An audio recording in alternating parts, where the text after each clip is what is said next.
what we hope will be a series of opioid settlements. And to make some comments and to get the signatures started is the county executive who needs to sign that resolution giving me formal authority. Mr. County Executive David Crowley. Well, good morning. So I am County Executive David Crowley. I want to thank everyone for joining us, as well as the constitutional officers and county board members that are here with us. I would name them all, but we have so many because they're joining us for something that is extremely special.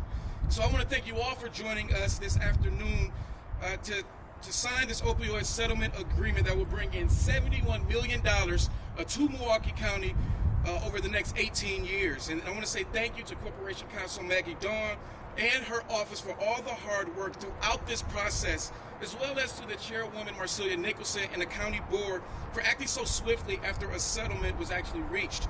So this is a historic settlement moment for us, not just for Milwaukee County, but for everyone throughout the state of Wisconsin. This opioid epidemic reaches communities across the whole state, and it crosses all socioeconomic demographics and age ranges. But we have to realize that there is no type of person who succumbs to the opioid addiction. And this settlement signals accountability for all the parties responsible after years of opioids devastating our communities and taking too many lives too soon. And so today, we're taking the first step in unlocking desperately needed funds for Milwaukee County to specifically address destruction left by the opioid crisis. And Milwaukee County has been on the front lines of this pandemic and this battle, pursuing relief through the course for many years.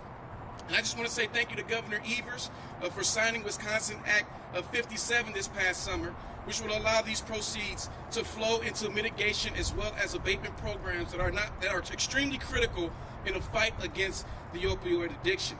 And this is an important development, especially in the wake of the pandemic, where we've seen the opioid problem increase and the suffering for so many residents. And it's not just continuing, we're seeing it intensify. And so over this past year, we know it's been difficult, but the data is also showing us that this is affecting not only the mental health, but the behavior of all of our residents throughout the county. And so we've seen an alarming increase of overdose deaths from 418 in 2019 to just 554 last year. And this is nearly a 30% increase, which should cause us to pause for some concern. And so our Behavioral Health Division will continue to work to connect people to prevention services, like helping to prioritize the needs of individuals with opioid use disorders and allowing them to gain access to residential treatment much quickly. But also increase their community assessment services and moving to a telehealth platform to work with individuals outside of the normal traditional hours, and increase public health outreach to ensure that we are reaching across our community who may be struggling with addiction. And I would say that as public service, it is our duty. It is our duty to respond to a growing demand for prevention and treatment services. But battling the COVID-19 pandemic and the opioid epidemic has caused a strain on local budgets that cannot be understated. And so this opioid epidemic has left a wave of destruction in communities across this state and this nation. But we're now in a better position to fund critical services that will help save lives and mitigate continued suffering from residents as well as their loved ones and their neighbors. So thank you so much for being here. And with that, I want to ask our County Board Chairwoman to come step up. Chairwoman Nicholson.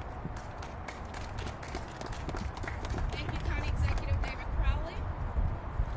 My name is Marcelia Nicholson. I chair the Milwaukee County Board of Supervisors. I will shout my colleagues out. I know who they are. We're joined by Finance Chair Supervisor Jason Haas and Economic and Community Development Chair Supervisor Sean Rowland. Thank you for joining us. I would like to give my sincerest thanks to Milwaukee County Corporation Counsel and my friend Maggie Dawn and her staff for their diligent and exceptional work on this landmark settlement agreement. Corporation Counsel Dawn, her staff, and attorneys from counties and cities across the state of Wisconsin have led fearlessly and negotiated the best deal for local governments of any state that was party to this suit in the entire nation. Because of their hard work, the majority of Wisconsin funding from this settlement will come directly to our local governments, which are closest to the people affected and are on the ground every day doing the hard work to address this epidemic. I would also like to thank the Wisconsin State legislature and Attorney General Josh Call for negotiating in good faith to ensure that funds to address the opioid epidemic will end up in the hands of those who are best equipped to do the most good. The opioid epidemic has touched all of us. I'm sure we all know someone that has struggled with this disease and this addiction, and unfortunately, all too many of us have lost loved ones to this crisis. There is nothing we can do now to bring those loved ones back. What we can do is hold pharmaceutical companies accountable for the pain and suffering they have caused families across this country. I am proud that Milwaukee County has been on the forefront of this issue and will continue to do all we can to bring justice to those affected by this crisis. We must take every step possible to fight the scourge of addiction in our community. The funds from this landmark settlement puts us in a better position to do just that.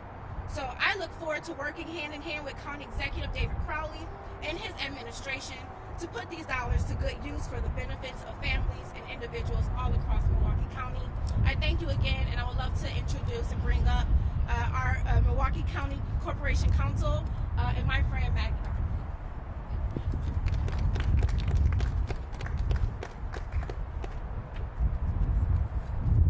Just a few brief comments on the details of this lawsuit and where we began and how we got here today. We began nearly 4 years ago on these very courthouse steps. I'm joined by many of the lawyers that were there with me at that point and have been with the county throughout this entire process. I'd like to also take a moment to thank the county elected leadership who have entrusted in me on behalf of the citizens and residents of Milwaukee County this duty to try to recover from these criminals even a small amount to undo the harm to our communities. I'd like to thank former County Executive Abley, the former County Board and County Board Chairman Theo Lipscomb. But as importantly, as we stand here today, of course, County Executive Crowley, County Board Chairwoman Nicholson, members of the County Board, Medical Examiner Peterson and his deputy Karen Domagalski, Sheriff Ernell Lucas, and many, many others, as well as George Christensen, who will join me and the County Executive and the County Board Chairwoman in signing the operative documents following this press conference. Here are the facts. In 2002, Milwaukee County recorded 83 deaths related to opioid abuse. This year, we are on track to set yet another devastating record of over 500 deaths related to opioid abuse. Perhaps telling an even more potent story is that in 2002, only 3 of those deaths were fentanyl related. This year, over 419 will be related to fentanyl, as predicted by the Medical Examiner's Office. From 3 in 2002 to 419 this year. And of course, the deaths tell only part of the story. Everyone standing here today knows someone touched by this epidemic. Again, we have in Milwaukee County the best deal in the nation of any local government.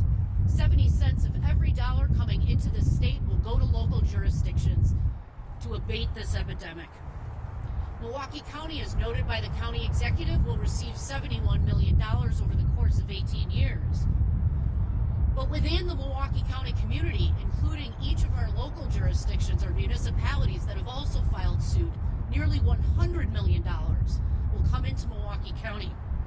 And in southeastern Wisconsin, that total increases to $141 million coming to southeastern Wisconsin to abate this epidemic. That is approximately 35% of all money coming into the state. Through this settlement, lives will be saved.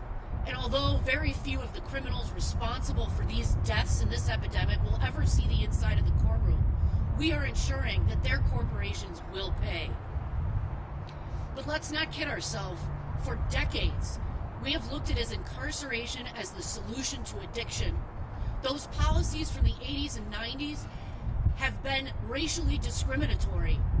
It is high time that we use these settlements to catapult our county as a leader nationwide in achieving racial justice, social equity, and community wellness by addressing the root causes of addiction, trauma, and a lack of access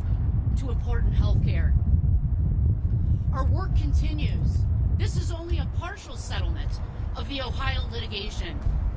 Remaining in that litigation are the manufacturers and pharmacies, such as Walmart, CVS, and Walgreens. Also remaining is the Purdue bankruptcy and the lawsuit filed by Milwaukee County just 2 weeks ago against McKinsey, the consultant to Purdue who helped perpetrate this crime. We hope that this will be but the first in a series of settlements helping to abate this epidemic. What becomes critical now is for Milwaukee County, our cities within the county, and throughout southeastern Wisconsin to cooperate to use these dollars as efficiently and as effectively to save as many lives as possible. I'd like to thank our outside counsel who have been an absolutely essential partner in Milwaukee County's work, specifically Burton LeBlanc of Barron and Budd out of Louisiana, Scott Wagner of Mallory and Zimmerman here in Milwaukee, and also an essential partner in my work on this has been Andrew Phillips of Von Briesen and Roper here in Milwaukee, who is counsel to the Wisconsin Counties Association, without whom the passage of the critical state legislation guaranteeing 70% of every dollar coming to local government simply would not have been possible. That concludes my remarks. Again, my thanks to everyone who's joined me here, and I'm happy to take questions. We also have the director of our Behavioral Health Division, Dr. Schneider, the administrator, Mike Lappin, the head of DHHS, Shakita LeGrant. In other words, the county's subject matter experts here to address any specific questions you may have. Yes, ma'am. Once you sign that, what's the timeline for the funds actually getting here and getting into the streets? The question was, what's the timeline? Again, we'll be signing it formally today. All of those signatures are due effectively by year end. We expect all of the litigating jurisdictions in Wisconsin to sign on to these settlements, which we hope will result in funds being released either in the first quarter of 2022 or the second quarter of 2022. Other questions? It's cold, I get it. Thank you very much. Yes.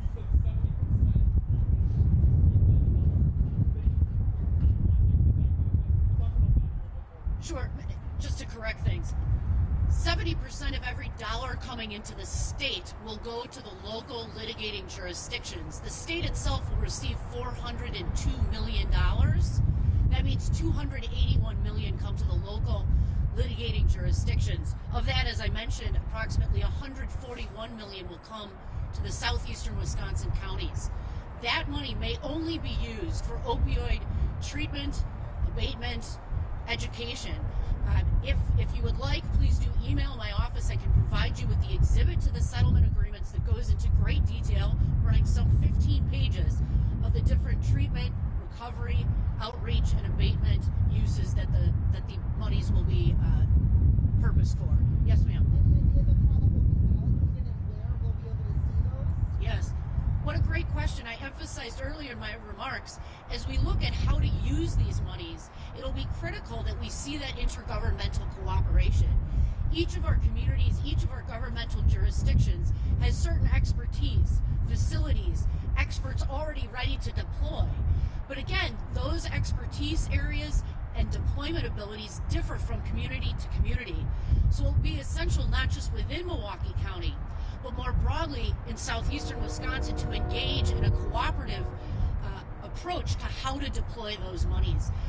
I know that the county executive and the county board stand ready first thing in the new year to begin meeting internal to Milwaukee County and then reaching out to our subject jurisdictions, our municipalities, to identify a very strategic and deliberate approach here in Milwaukee County. Yes, sir. So this might be for one of the subject matter experts, whether it's a PhD or maybe even the sheriff's office, but is there somewhere that money can go right away that would have the greatest impact? Great question, and certainly one of the greatest impacts is immediate drugs that can help save people in overdose. Yes, the money can be used for naloxone. Importantly, the money will not be used for policing efforts, law enforcement efforts. In other words, as I mentioned before, we cannot incarcerate our way out of an addiction epidemic. Our focus will be getting into the hands of our sheriffs and our local police forces the naloxone that they need to save the lives of those who are overdosing. Any other questions, folks? I'll invite any of the other subject matter experts or folks here if they'd like to make additional comments. Thank you so much. We're going to do the formal signing right now. Just at this table here, I'm going to invite up the County Executive Crowley, County Board Chairwoman Nicholson, County Clerk Christensen, and we will go ahead and do that signing. Thank you all for being here.